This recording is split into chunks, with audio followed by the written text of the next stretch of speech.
Vamos orar ao Senhor? Mais uma vez? Pai querido, nós lemos a Tua palavra e sabemos que a Tua palavra é a verdade. Sabemos que o Senhor nos ensina através dela, que o Senhor nos guia, nos orienta, nos molda a semelhança Tua através da Tua palavra. Ela é viva, ela é eficaz, ela é poderosa para tratar o mais profundo do nosso ser. E eu clamo, Senhor, pela Tua graça mais uma vez. Eu clamo, Senhor, pela iluminação da Tua palavra. Que o Senhor fale conosco de forma especial mais uma vez, apesar de mim. Que o Senhor esteja sempre presente no nosso meio, nos ensinando, nos orientando, nos guiando, para sermos a cada dia mais parecidos com o Senhor. Muito obrigado, Pai, pela Tua palavra. Amém. Amém. Como de costume, mantenha a sua Bíblia aberta aí no texto de hoje e nós vamos entender um pouquinho o que o Senhor tem para nós nesse texto, nesses poucos versículos aí, 6 versículos, mas eu tenho certeza que o Senhor tem muito a nos ensinar nesse trecho da palavra de Deus.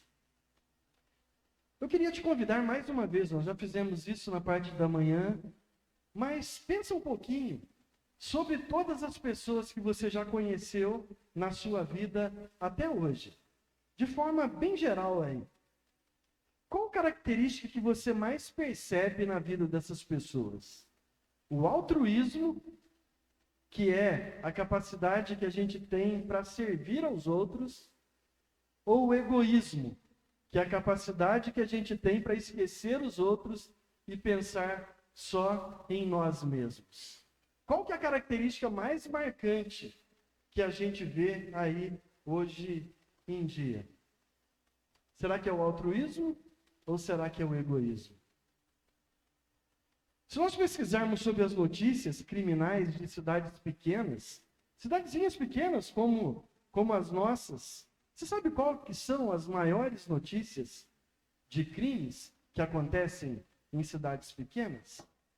São crimes passionais. Isso mesmo, são aqueles crimes que estão relacionados com o egoísmo das pessoas. O sujeito foi traído pela mulher e a forma de reparar a honra é matar a mulher ou matar o sujeito que o traiu com a mulher dele. A gente vê violências domésticas, violências envolvendo os próprios familiares, pais, irmãos, filhos, crianças, idosos, crimes contra o patrimônio, lesão corporal, brigas por motivos egoístas, por causa de traições, de inimizades, de desentendimento no trânsito, brigas entre vizinhos, homicídios, tentativas de homicídio. Os irmãos conseguem perceber que os crimes, mesmo em cidades pequenas, esse tipo de crime, eles partem do próprio coração pecador, não regenerado, que busca incessantemente satisfazer o seu próprio interesse e não se preocupa nem um pouco com a vida do outro. Ele se sente traído, ele se sente ofendido, ele se sente injuriado, aí ele comete um crime por conta de um sentimento dele, porque o coração dele foi ferido. O meu ego foi machucado. Então a forma de responder ao ego machucado é o pecado. São os crimes que são cometidos aí. A sociedade contemporânea é uma sociedade de consumidores egocêntricos. Uma sociedade capaz de fazer de seu semelhante, ou até mesmo de si próprio, a mercadoria que é comercializada. E como mercadoria, diante de uma pequena frustração, o ser humano já é logo descartado. Como se fosse um produto comum da prateleira de um supermercado. A gente vê isso quando pais abandonam filhos pequenos. A Rita trabalhando em educação infantil com escolas da rede municipal. fica chocada em ver quantas crianças são deixadas. A mãe desentende com o pai do último filho, porque já tem 3 ou 4 crianças de outro casamento, simplesmente vira as costas, pega as coisas dela e vai embora, e deixa para trás as crianças. É triste. Casamentos que são destruídos pelo próprio egoísmo. Não deu certo. É incompatibilidade de gênero. A pessoa não fez o que eu quis, do jeito que eu quis, já é motivo para a separação. Idosos são abandonados quando não podem mais oferecer nada de bom para a sua família, que são simplesmente consumidores. Pessoas humildes, que não têm nada de bom para oferecer, são ignoradas, são deixadas de canto, porque não serve mais para satisfazer o egoísmo do outro. Esse individualismo exagerado, que nós sabemos que é fruto do pecado, do mal, ele é perfeitamente alinhado por 2 teorias filosóficas. A filosofia unitarista, que foca nas consequências das atitudes pessoais. O que é isso? Não importa o que eu faço para chegar onde eu preciso chegar. Eles acreditam que o bem ou o mal não são atitudes. O bem e o mal são consequências. Então eu preciso fazer tudo o que me faz feliz. Tudo o que alimenta a minha felicidade própria, o meu ego.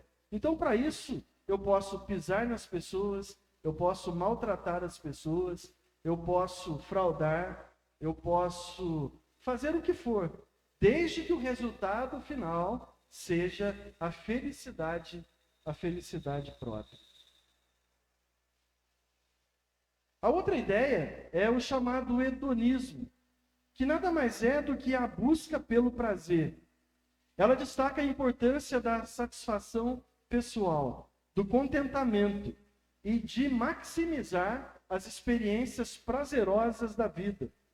O hedonismo, ele sugere que o prazer é o valor mais alto e que as ações devem ser orientadas para proporcionar a maior quantidade possível de prazer e a menor quantidade possível de dor. Então, o hedonismo, ele quer que o prazer seja aumentado e o sofrimento seja diminuído. Hoje a gente vê que as pessoas estão sendo dominadas por questões mais banais do mundo. Uma simples contrariedade, uma simples falta de algo que nem é necessário na vida, já é suficiente para a pessoa ficar deprimida, para a pessoa ficar emburrada, para ela se afastar do convívio com as outras pessoas, simplesmente porque o egoísmo do seu coração não foi alimentado. A gente vê isso em tudo. Hoje, as pessoas querem até plastificar os seus próprios sentimentos, utilizando medicamentos e drogas para fazer isso. Tem uma perda, ele não quer lidar com a frustração da perda. Então o que ele faz? Vai lá, toma um monte de remédio, para que aquele remédio mascare o seu sentimento e ele não lide com essa perca que apareceu na vida dele, com essa aflição, com esse sofrimento. O Senhor Jesus falou que nós teríamos aflições nesse mundo, mas ele nos encorajou a ter bom ânimo, porque ele venceu o mundo. Assim como nós, ele foi o homem aqui na terra. Ele foi tentado, ele sofreu as mesmas consequências que nós sofremos. Só que a única diferença é que ele nunca pecou. E nós somos pecadores. Só que em contrapartida, o Senhor Jesus disse que não nos deixaria sozinhos. Ele é Deus e está presente o tempo todo ao nosso redor. E é nele que nós temos que descansar. O Espírito Santo está presente no nosso dia a dia. É Ele que nos sustenta, é Ele que nos guia, é Ele que nos orienta. Esse tipo de pensamento, que leva a atitudes estritamente egoístas, não são recentes. Nós sabemos quando que eles começaram. Foi lá no Éden, em Gênesis 3, quando o homem quebra o seu relacionamento com Deus e o pecado e o mal passa a dominar o seu coração e as suas atitudes. Logo em seguida, a gente vê o primeiro homicídio acontecendo, quando um irmão mata o outro por causa da inveja de Deus ter aceitado a oferta de um e rejeitado a oferta do outro. O sangue inocente foi derramado por causa de um coração egoísta. Mas existem explicações filosóficas para isso, que começou lá no século III, com um sujeito, um grego chamado Epicuro, que elaborou a filosofia do prazer, da qual todas essas outras ideias surgiram. E o interessante é que essas ideias, elas saem do meio acadêmico e elas vêm parar dentro de igrejas que são consideradas pelo mundo como igrejas cristãs, como igreja que prega o evangelho.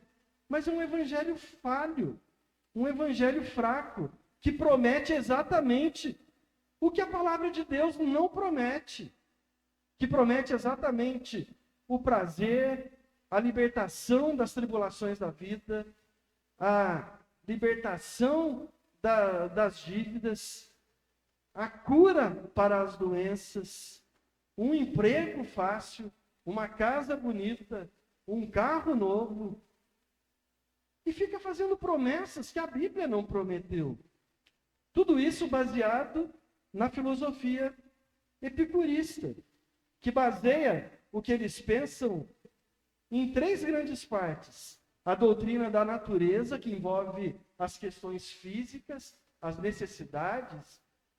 A teoria do conhecimento, que envolve o pensamento, aquilo que eu penso, aquilo que eu desejo, aquilo que eu espero. E a doutrina especial da felicidade, que está relacionado com a ética de vida, com a prática de vida cotidiana. Essas partes, elas são articuladas entre si e têm como objetivo satisfazer o eu do homem, cuja condição de felicidade completa, a chamada eudemonia, que nada mais é do que a satisfação plena, o prazer completo, a ausência de sofrimento, deve ser criada, alimentada e incentivada. Na concepção de Epicuro, uma vida venturosa é obtida por meio da obtenção do prazer e da razão. Os irmãos conseguem perceber que a filosofia epicurista é completamente oposta ao que o Evangelho ensina? Eu poderia citar no mínimo 10 textos bíblicos aqui que provam que a nossa fé não é egoísta. Do contrário, ela é altruísta. Nós devemos priorizar muito mais os outros do que a nós mesmos. Jesus resume os mandamentos em Mateus 22, dos versos 37 ao 39, dizendo o seguinte: ame o Senhor, o seu Deus, de todo o seu coração, de toda a sua alma, de todo o seu entendimento. Esse é o primeiro e maior mandamento. E o segundo é semelhante a ele: ame o seu próximo como a si mesmo. Interessante que até esse versículo é tirado fora de contexto para alimentar o seu próprio ego. O que as pessoas pregam? Jesus está falando que é para amar o próximo do jeito que a gente ama a gente mesmo. Então eu amo muito a mim mesmo, aí eu amo o próximo também. Jesus estava atacando o egoísmo. Jesus estava olhando e dizendo assim: você não é tão egoísta? Você não ama tanto a você mesmo? Por que você não olha para o outro e para de olhar para você mesmo e passa a amar o outro do jeito que você ama você? É isso que Jesus estava dizendo. O apóstolo Paulo, orientando a igreja dos Filipenses, no capítulo 2, versos 3 e 4, ele diz assim: nada façam por ambição egoísta ou por vaidade, mas humildemente considerem os outros superiores a vocês mesmos. Cada um cuide não somente dos seus interesses, mas também dos interesses dos outros. É a palavra de Deus. E o último versículo, no capítulo 6, 31 de Lucas, Jesus faz uma advertência da seguinte forma: o que vocês querem que os outros lhe façam, façam também vocês a eles. Aquilo que você quer que os outros façam para você, faça primeiro para os outros.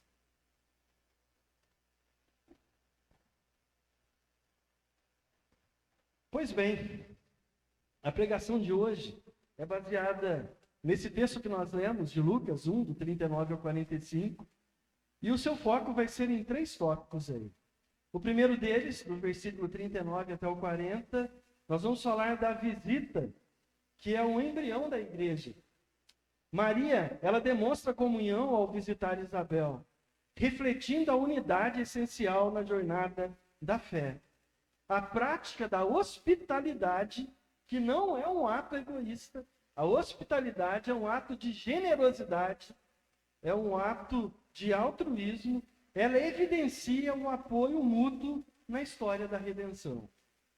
O segundo tópico, os versículos 41 até o 44, nós vamos falar da bênção, que é o fruto da graça. João Batista, cheio do Espírito Santo, ao encontrar Jesus, salta de alegria no ventre da sua mãe. Essa cena ilustra a santidade única do momento, destacando o impacto da presença de Cristo desde o útero, uma manifestação da extraordinária vitória que é Jesus, que é o fruto da graça.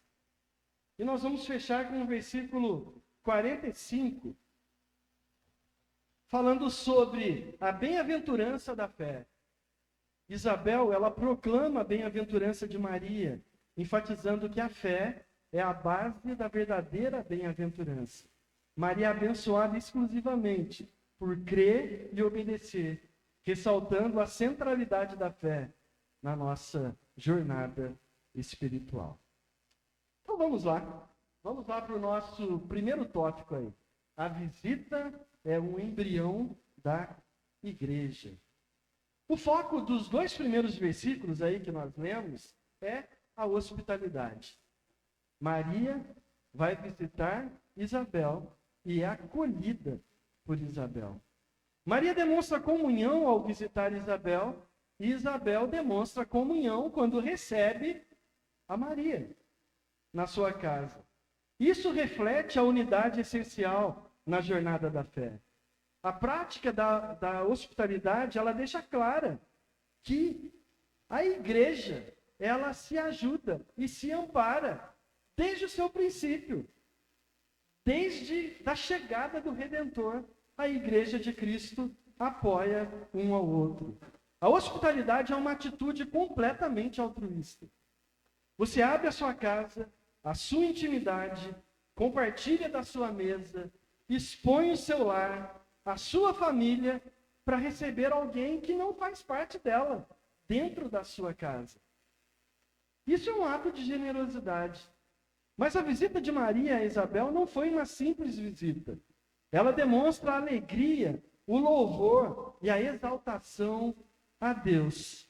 Mas também ela está envolvida por vários fatores de apoio, de auxílio.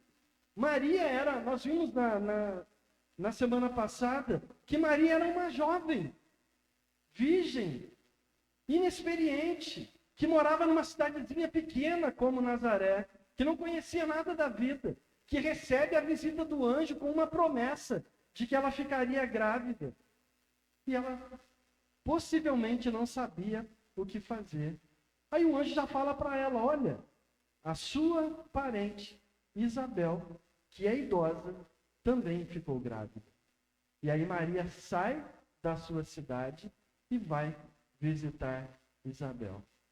Eu não sei como estava o coração de Maria naquele momento, mas ela precisaria do apoio de Isabel.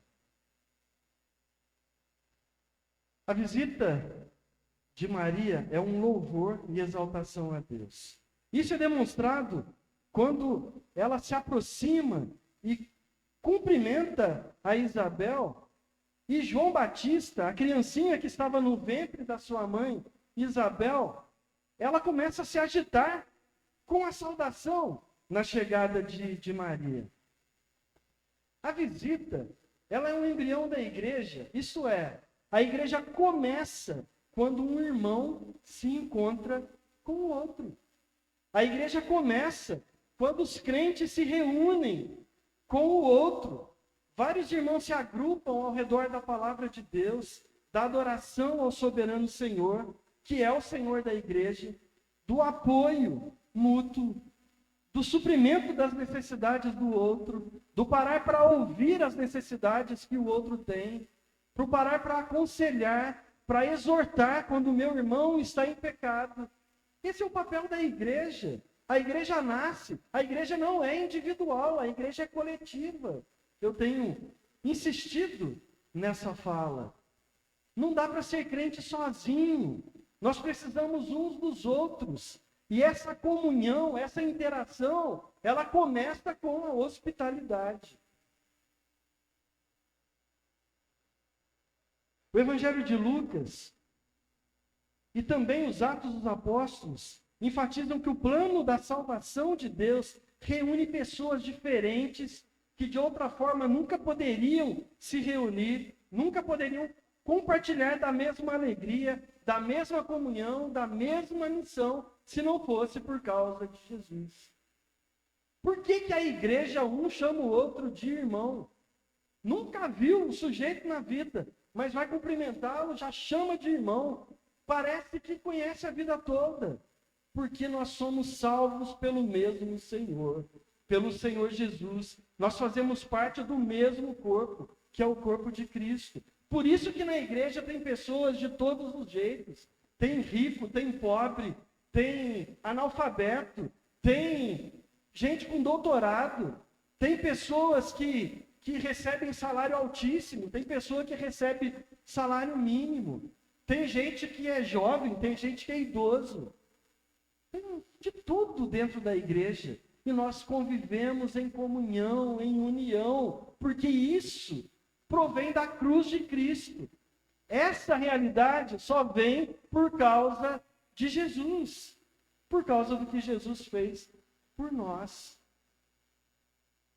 Até aqui Lucas apresentou duas histórias diferentes, com a mensagem sendo anunciada pelo anjo Gabriel sobre o nascimento de dois homens. Os dois primeiros nascimentos realizados, os dois primeiros nascimentos citados por Lucas aqui, não deu tempo nem de fazer chá de revelação, né? Porque antes de engravidar, o anjo já contou quem seria a criança que nasceria e qual seria o nome dessas crianças, né? Tanto do filho de Zacarias e Isabel, quanto do filho de Maria e José, que seria chamado de Emanuel, de Jesus, o nosso Salvador. A primeira notícia foi dada para o pai de João Batista e a outra para a mãe de Jesus. Só que agora o evangelista faz questão de reunir as duas histórias para mostrar que elas se complementam, para revelar o que há de mais importante nesse mundo, que é o plano de redenção de Deus. A implantação do reino de Deus a esse mundo caído. Os versos 39 e 40 diz que naqueles dias Maria preparou-se e foi depressa para uma cidade da região montanhosa da Judéia, onde entrou na casa de Zacarias e cumprimentou a Isabel. Naqueles dias, esse termo mostra um tempo indeterminado. Logo após ter recebido a mensagem de Gabriel, nós não sabemos quanto tempo isso aconteceu, quanto tempo se passou para Maria sair de Nazaré e se dirigir para a casa de Isabel, que ficava na região montanhosa da Judéia. Mas o ato de preparar-se e ir indica o plano salvífico de Deus. Para os irmãos terem uma ideia, de Nazaré para Jerusalém e as suas redondezas ali, onde viviam os sacerdotes, era uma distância aproximada de 95 quilômetros.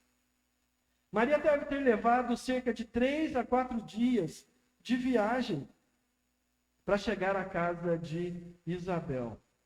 A pressa de Maria em visitar a Isabel parece ser resultado de sua obediência ao plano revelado a ela pelo anjo Gabriel.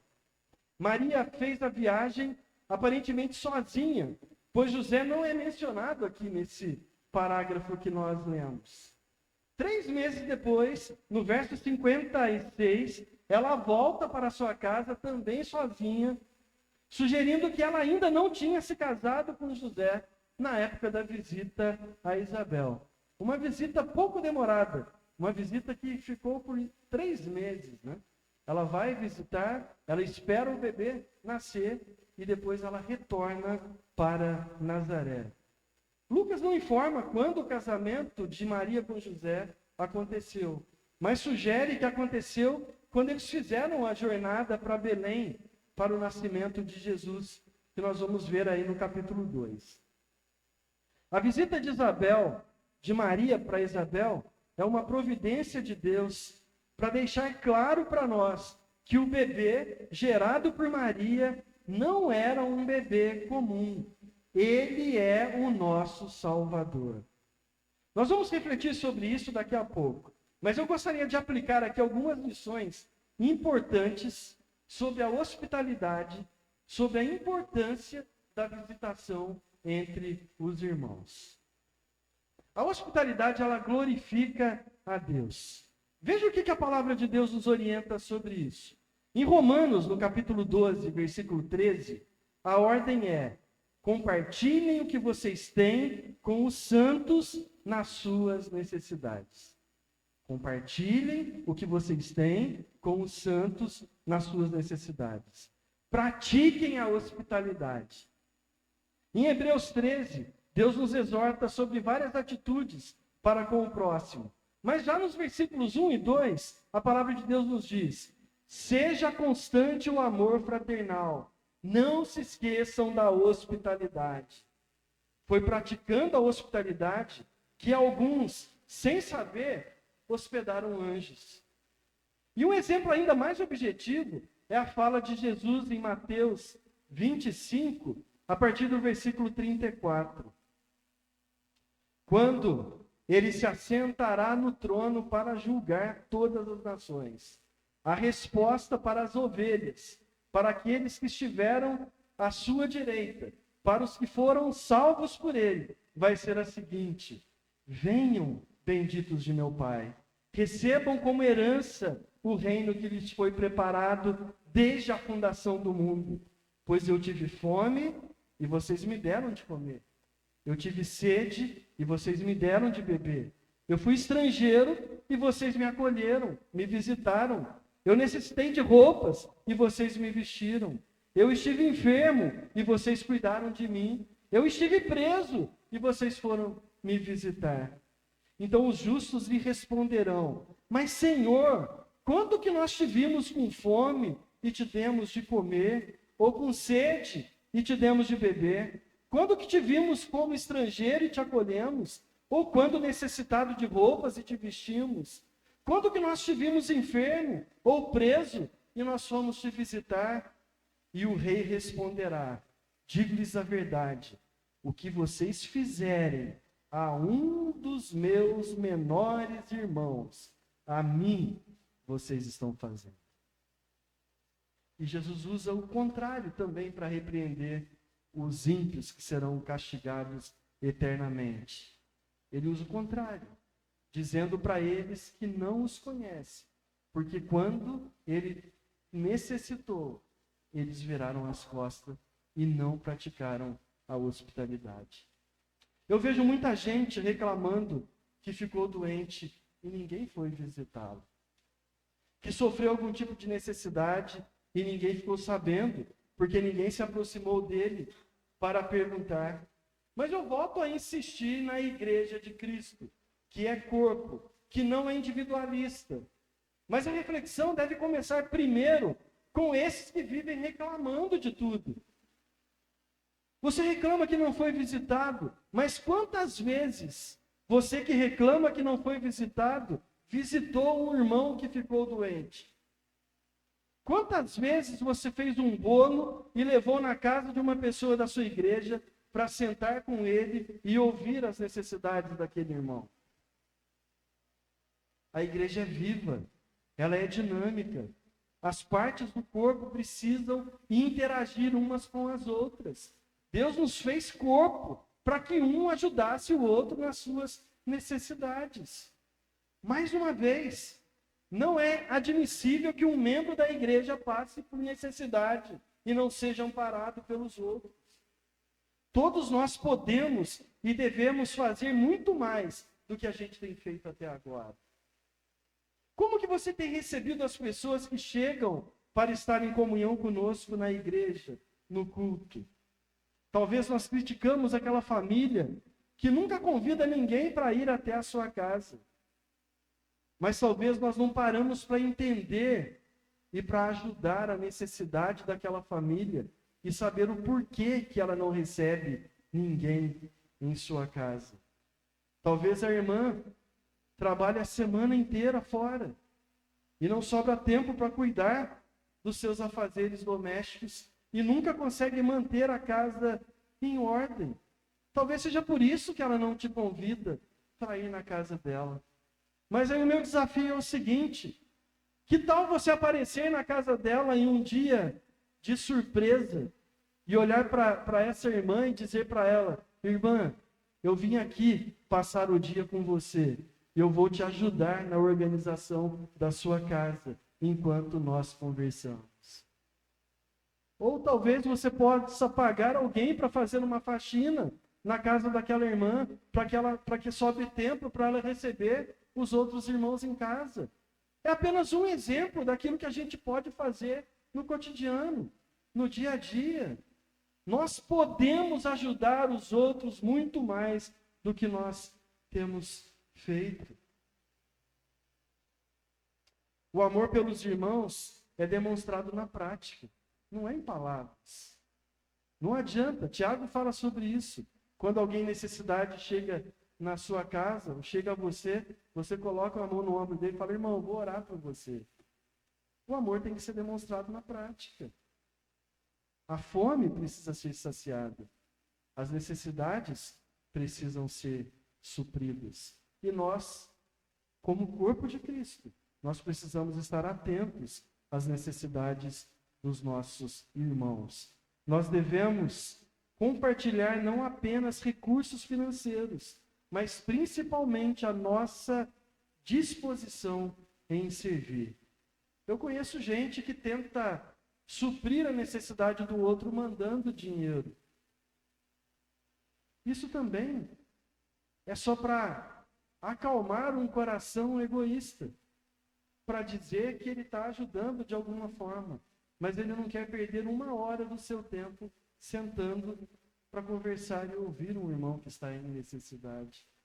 Ele não pode perder um minuto do seu tempo para orar junto com o irmão que precisa de um conselho, de uma oração.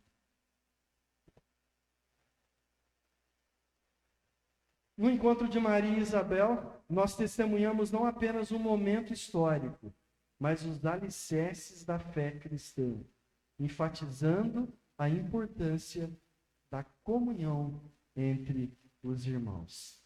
Então vamos lá, vamos para o segundo ponto da pregação. A bem-aventurança que vem da fé. Esse é o terceiro. Vamos voltar um. A bênção do fruto da graça. Dos versos 41 até o verso 44. Essa segunda parte, ela começa com uma atitude mais improvável. Quando se encontram duas grávidas. Quando Isabel ouviu a saudação de Maria, João Batista agitou-se em seu ventre e Isabel ficou cheia do Espírito Santo. A agitação do bebê no ventre de Isabel é consequentemente o ato dela ficar cheia do Espírito Santo. Isso é, ela ficou possuída pelo Espírito Santo. Não é uma ação humana, e sim uma ação do próprio Deus. O fato de um bebê no útero de uma idosa, da futura mãe, ficarem cheios do Espírito Santo, porque se encontraram com Deus diante de um sacerdote que estava mudo, porque não creu. Olha quanta contradição. Uma mulher idosa, que não era para estar grávida, e estava grávida por causa da ação de Deus, fica cheia do Espírito Santo, o bebê fica cheio do Espírito Santo, tudo isso na presença de um homem que foi escolhido para o serviço de Deus, Zacarias, e que estava mudo. Por que Zacarias estava mudo? Porque não creu na palavra de Deus. Tudo isso dá testemunho de que o humilde e o necessitado são favorecidos sobre os poderosos e os privilegiados. Aquele que se encontra com Jesus e se esvazia de si mesmo, reconhecendo que tudo provém de Deus e não das ações humanas, tem a vida transformada por Deus. Diferente daquele que é arrogante e acha que a sua força, seu poder está nas suas próprias atitudes, na sua riqueza, na sua inteligência. Bem-aventurado os pobres de espírito. Jesus ensinou no Sermão do Monte. Não é o pobre que não tem dinheiro. É aquela pessoa que se esvazia de qualquer recurso material para depender exclusivamente de Deus. É aquele que não coloca o seu coração, a sua força, a sua expectativa nas coisas desse mundo, mas que do contrário, ele é desprendido de todas as coisas desse mundo para confiar exclusivamente em Deus. Então, irmãos, os 3 membros da família são enchidos pelo Espírito Santo. Primeiro o bebê, ainda no ventre, depois a mãe e por último, Zacarias, quando nasce o seu filho. Mas foram cheios do Espírito Santo, não para benefício próprio, mas para os capacitar para uma missão especial, para o testemunho daquele que estava chegando ao mundo. E mudaria a história da humanidade. Reconduziria o homem caído, afastado de Deus, para um relacionamento perfeito com Deus. A missão da chegada de João Batista a esse mundo era preparar o caminho para a chegada do Salvador. O verso 42 apresenta o resultado de quem se encontra com Jesus e fica cheio do Espírito Santo. O resultado é o transbordar de alegria que resulta no reconhecimento do Salvador. A reação de Isabel muda completamente a sua história, de que antes ela havia se retirado, se afastado do convívio da sociedade. Nós vimos isso no verso 25. Só que agora ela é tomada por uma alegria tão grande que resulta no louvor, em alta voz, na adoração, num louvor que parte do íntimo do seu ser. Todo o encontro com Jesus tem que resultar em adoração a Deus. A bênção não é a declaração de que Maria é a mais bem-aventurada entre as mulheres. Nem louva Maria por qualquer uma das suas virtudes, mas o foco, a parte mais importante, se encontra na segunda bem-aventurança, o fruto do ventre de Maria. É o reconhecimento de que a criança que estava sendo gerada no ventre de Maria era o Filho de Deus. Isso é obra exclusiva da graça salvífica do próprio Deus. Ninguém reconhece a Jesus como Senhor se não tiver a ação transformadora do Espírito Santo na sua vida. O apóstolo Paulo fala que nós estávamos mortos em nossos delitos e pecado quando ele nos deu vida. Para eu reconhecer que Jesus é o meu Senhor e o meu Salvador, eu preciso da ação transformadora do Espírito Santo no meu coração. A prova disso é a fala de Isabel nos versos 43 e 44.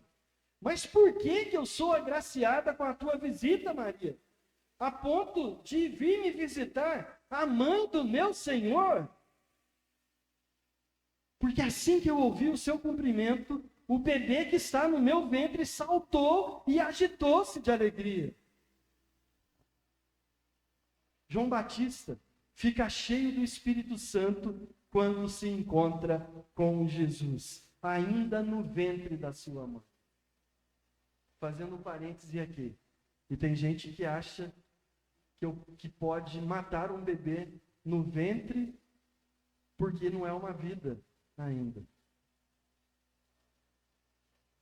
João Batista fica cheio do Espírito Santo, ainda no ventre da sua mãe. Essa cena ilustra a santidade única do momento. Destaca o impacto da presença de Cristo desde o útero.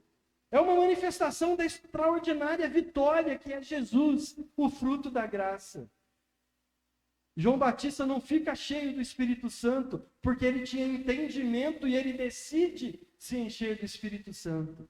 Ele fica cheio do Espírito Santo porque ele entra em contato com Deus, com o Senhor Jesus, que era outra criança que estava sendo gerada no ventre da outra mulher. 3 coisas estão aparentes nesses versículos. Primeiro, o foco sai de Isabel e de Maria e vai para Jesus, o Salvador.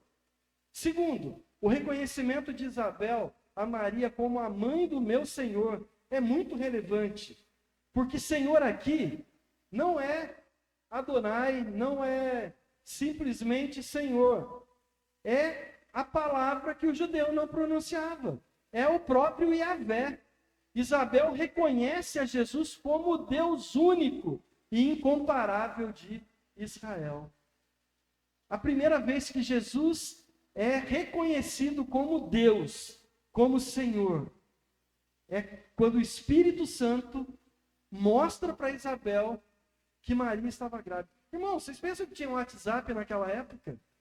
Que quando Maria recebe a mensagem do anjo, ela faz uma videochamada com Isabel e fala: aí, fiquei sabendo da fofoca. Você também está grávida, né? Eu também estou, o anjo contou para mim, né? Vocês acham? Vocês acham que elas sabiam o que estava acontecendo uma com a outra? Como que na chegada de uma mulher que estava grávida de dias, recentemente, e se encontra com a outra, ela já sabia que Maria estava grávida e que mais, que estava grávida do Senhor, é só pela ação do Espírito Santo.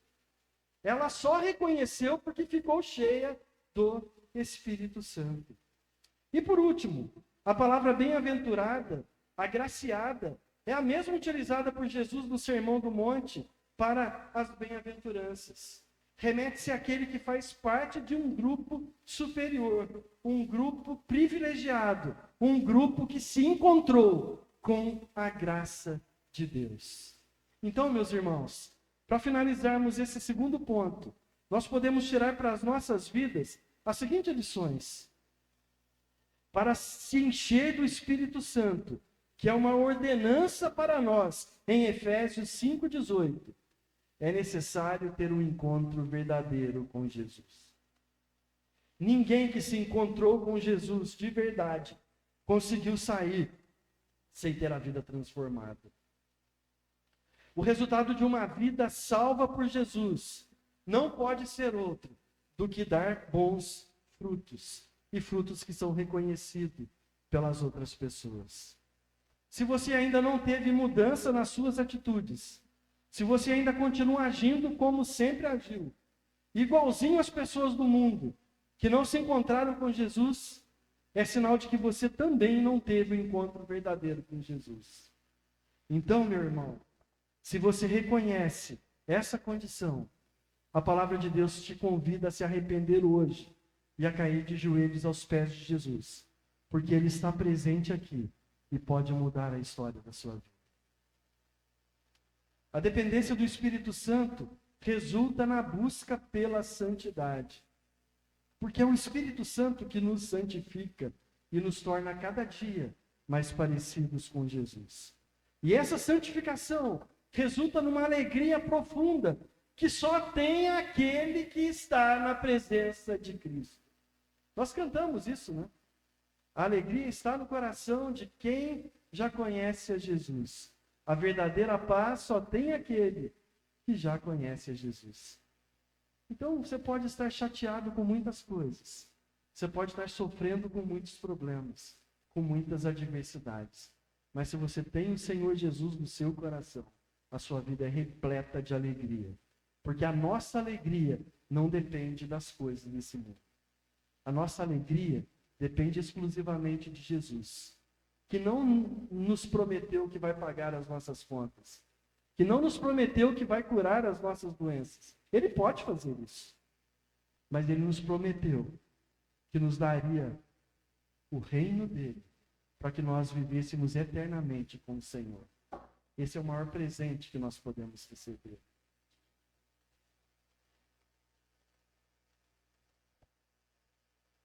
Isso deve ser uma aplicação essencial para a nossa vida cristã.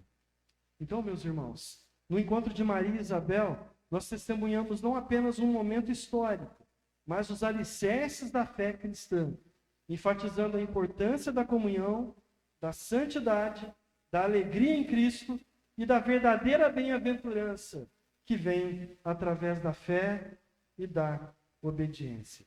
Mas vamos agora para o último ponto, que apresenta o resultado dessa bem-aventurança que é gerada pela fé. O último versículo, o versículo 45. A bem-aventurança da fé. O termo bem-aventurado é feliz. Ele é utilizado para concluir o parágrafo no verso 45. Feliz é aquela que creu que se cumprirá aquilo que o Senhor lhe disse. Precisa ser entendido contra o pano de fundo da falta de fé de Zacarias, no verso 20. Quando uma liderança divinamente instituída, independente se era um sacerdote como Zacarias, ou se é um pastor, um missionário, uma igreja ou uma denominação, se qualquer um desses falhar na confiança em Deus, mesmo que todas as pessoas ao seu redor falhem, a obra de Deus nunca vai falhar, porque Deus nunca falha. A sua confiança, irmãos, nunca deve estar firmada em mim, como pastor dessa igreja, ou em qualquer outro pastor. Porque se a sua confiança estiver em mim, eu garanto a você que você vai se decepcionar. Que você vai abandonar a igreja e talvez o evangelho. Mas se a sua confiança estiver em Deus e na palavra de Deus, porque ela não tem erros, a palavra de Deus nunca falha, ela é a verdade. Se a sua confiança estiver fortalecida no Senhor, nada que aconteça nessa terra vai abalar a sua fé em Deus. Nós temos uma parábola falando sobre isso, do homem que construiu a sua casa em cima da rocha e o homem que construiu a sua casa em cima da areia. A gente sabe o resultado dessa fundação. Se a sua vida estiver edificada em Jesus, pode vir a tempestade que vier, nada vai abalar a sua fé. Pode ter a resposta que tiver de um irmão da igreja, a sua fé não vai ser afetada. Pode ter a indiferença que acontecer de outras pessoas, a sua fé estará firmada em Jesus. Porque é Ele o autor e o consumador da nossa fé. A sua confiança não pode estar na nossa denominação ou em qualquer outra denominação dessa terra. A sua confiança tem que ser firmada em Cristo, que é o cabeça, que é o Senhor da igreja. Isabel proclama a bem-aventurança de Maria, enfatizando que a fé é a base da verdadeira bem-aventurança. Zacarias, na estabilidade do seu casamento, recebendo um presente de Deus, porque orou a vida inteira, a esposa era idosa, ele era idoso, ele recebe o presente de Deus e duvida. Maria, uma jovem simples, humilde, sozinha, recebe a mesma mensagem do anjo e não titubeia em nenhum momento. Ela apenas crê e obedece. Consegue ver a diferença das duas ações? Maria é o maior exemplo de quem creu e abriu mão de tudo, inclusive da própria vida, porque ela corria o risco de ser rejeitada, de ser expulsa, de ser apedrejada, porque ficou grávida fora de um casamento com José. Mas a fé da Maria não estava baseada em algo que ela estava vendo, em algo concreto, mas estava baseado exclusivamente numa promessa feita pelo próprio Deus. Essa atitude ressalta a centralidade da fé na jornada espiritual.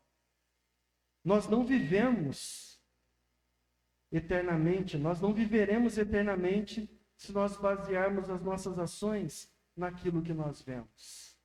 A vitória eterna, a vida eterna com Deus, só será garantida para nós se nós crermos exclusivamente em Jesus, que Ele é Deus, que Ele é Senhor, que Ele se tornou humano, que Ele viveu entre nós, que Ele morreu naquela cruz em obediência ao Pai, mas que Ele ressuscitou no terceiro dia para nos salvar e nos garantir a vida eterna.